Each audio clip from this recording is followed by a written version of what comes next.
Hi everyone, my name is Cynthia. I am one of the exercise therapists here at the Cardiac Rehab Program with Southlake. Today we're going to talk about resistance training, and what we're going to touch on is identify some of the benefits for doing regular resistance training, as well as discuss some of the safety aspects of resistance training and how to safely progress your resistance training program. So first things first, we're going to talk about strength. So the definition of strength is it's the amount of force that can be generated in a single muscle contraction. How we improve our strength is by resistance training, and that's any exercise that causes the muscles to work against a resistance in order to improve strength. So as you can see from this next slide, strength is essential for our daily living. So the one MRI is of a 25-year-old, and that's the leg muscle. And then the one beside it is someone who is the age of 63. So our strength slowly declines as we age, especially once we hit the age 55 to 60. At this point, our strength starts to decline at a much more rapid rate. So muscle strength is required for so many things we do, basically everything we do. So simple tasks like lifting your groceries from your car into your cart, or into the house, standing up from a chair, climbing the stairs, doing different household chores, they all require strength. And if we have better strength, all those daily activities are a lot easier. So just an explanation of this MRI that is on the screen. The dark area is your different muscles in your thigh, and the white spot close to the middle is your thigh bone, so that's your femur. And then the lighter areas surrounding that muscle is actually fat. So as you can see, as we get older, that muscle gets smaller and the fat increases. So this is a gentleman named Thor, and he's been doing resistance training, and he's 91 years old. So this just shows that you can do resistance training at any age, and you're going to get some sort of benefit for that. Benefits of resistance training are, of course, stronger muscles, and stronger muscles are going to make all your daily living just that little bit easier.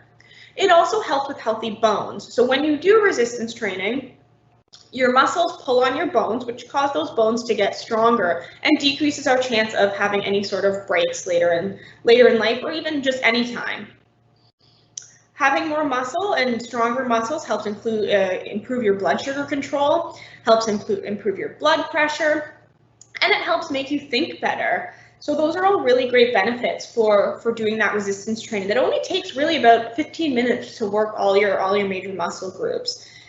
A few weeks ago, Michelle did a live resistance training demo using the stretchy bands, those resistance bands, just kind of like that picture. You can get those bands pretty much anywhere. We provide them to you when you're in our program. Also, you can get these bands at Canadian Tire, Walmart, any sort of fitness store as well would sell these bands at different intensities as well. Other things that are improved by resistance training would be your balance as well. So it helps improve your balance and your proprioception, so your awareness in space. It can also improve your independence. So you may be able to stay independent for longer because you're able to do some of those daily tasks a lot easier and on your own. So what is the right way to do resistance training? There really is no right way. It's going to be whatever works for you. So if you love using this big fancy equipment, then that's great. If you prefer to use the resistance band, those stretchy bands, that works too. You want to do whatever is going to work for you and that you're going to carry on doing. If you absolutely hate using this sort of equipment, then you're not likely going to do it. So you want to find out what you like to do so that you're going to do it. Other options are you don't need equipment. You could use your body weight. So doing wall push-ups and things like that, using your body weight, or using household items. So things like a milk jug. So then what you can do is you can change the resistance. If you want to make it lighter, dump some of the water out. If you want to make it heavier, add some water in. Also, cans of soup, canned vegetables, different things like that can be used as a form of weight.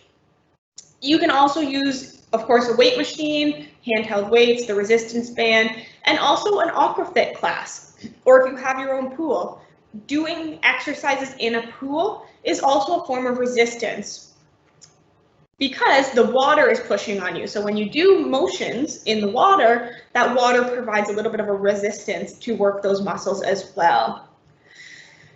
So you want to pick a weight for a starting point that you can do comfortably for 10 repetitions. And at the end of those reps, you should feel like you can do 2 or 3 more if you had to. So you don't want to be going to the point where you just are out, you can't do any more. You should feel like you could do a few more if you needed to, but you're going to stop at that 10 repetitions. And that's kind of how you go ahead and pick a weight. Really important, we want to talk about safety. So safety first. If you have any sort of arthritis or joint pain, so if you're doing any sort of exercise and you get a pain, then we don't want to do that exercise. You can contact your exercise therapist and we can figure out a different exercise for you to do to work that muscle group if there is one. So a big one for this is shoulder pain.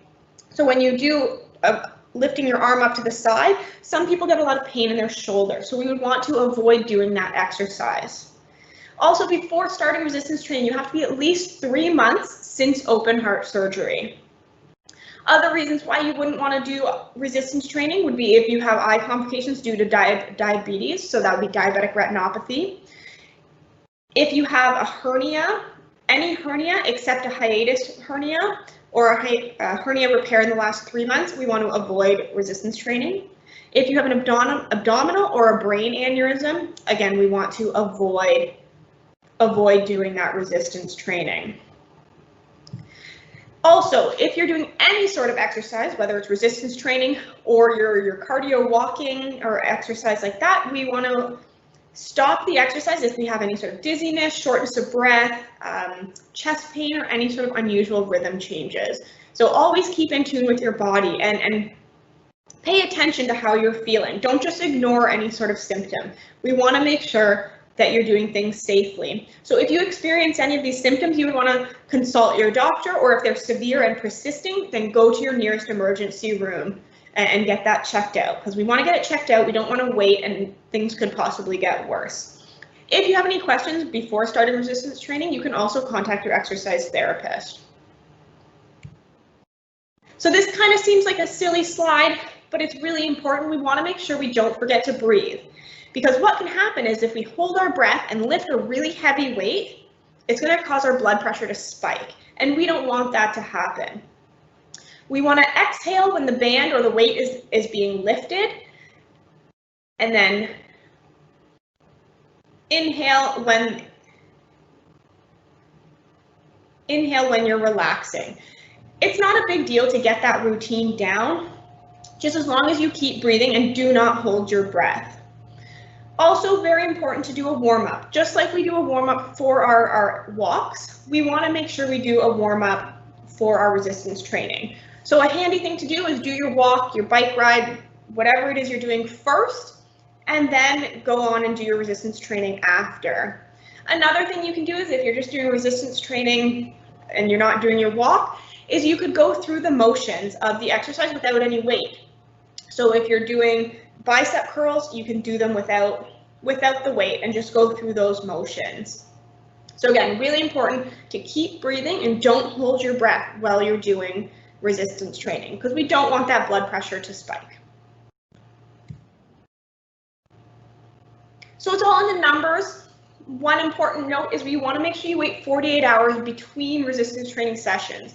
The reason for that is we need time for your muscles to recover. So it takes 48 hours for your muscles to heal and recover from resistance training. That allows us to do resistance training about 2 to 3 times per week. And the reason it's only 2 to 3 times per week is because we're going to do a whole body resistance training and not single muscle groups. Some people, you see them going to the gym every single day and doing resistance training. The reason why they can do that is because they're working different muscle groups each day. So one day they're working their chest, and then the next day they're working their back. So that gives the chest muscles that 48 hours to recover because you're working on a different muscle group. But for our purposes, doing the whole body all at once and allowing 2 to 3 days per week is perfect. What you would want to do is you're going to start with 1 to 2 sets. You want to start on the lower end. So start with 1 set and 10 repetitions of that exercise. Once that becomes easy, you would slowly increase to 15 repetitions.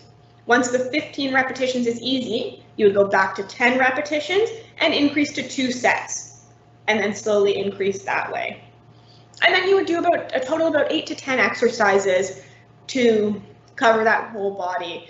So if you haven't got it already, we do have a handout that goes through about 8 to 10 exercises to cover your whole body. One side uses handheld weights and one side uses the stretchy band.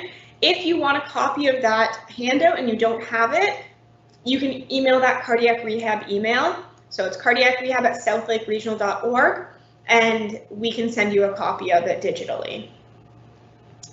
If you're tracking your resistance training, on the back of your exercise log, which you should have one. If you don't have one, again, we can send you a digital copy.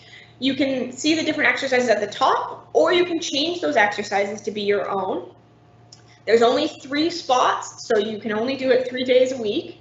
You're going to write the date, the weight that you're using, or the color of band, the number of sets you do, and how many repetitions you do, and then what your rating of perceived exertion is for each of those exercises. So this is a good way to track your resistance training, but you can track it in other ways, whatever is going to work for you. Important, we want to try to avoid any sort of injury. So you want to make sure you start slow. So if you haven't done resistance training in quite a few years, you don't want to just jump into lifting a 20-pound weight. We want to start on a lower side, about 5 pounds or something, or 2 to 5 pounds, just to make sure we don't cause any injuries.